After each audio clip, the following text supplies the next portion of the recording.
আরে আরে শোনো শোনো, একটা ভীষণ ভালো কথা। আমাদের পশ্চিমবঙ্গটা এমন হয়ে গেছে যে কোথাও যাওয়া মানে ভীষণই রিস্ক। কোথাও যাবে ঘুরতে, কোথায় যাবে সেখানেই চুরি।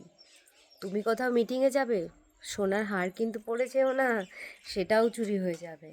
তুমি খেলা দেখতে যাবে, তাও তোমার কাছ থেকে বেশি টাকা টিকিট নিয়ে তোমাকে কিচ্ছু দেখাবে না, লাস্টে পুলিশের মার খেয়ে বাড়ি আসতে হবে। বলবো ভাই কোথাও যাব না, তোমরাও যেও না। যেও না, গেলেই তোমাদের একটা না একটা কিছু ক্ষতি হবে ভাই। পশ্চিমবঙ্গ এখন এরকমই হয়ে গেছে যে কোথাও যাওয়া মানে খুবই রিস্ক, বিশেষ করে আমাদের এই কলকাতা আশেপাশে এই যে জায়গাগুলো রয়েছে না, বুঝতে পারছো তো?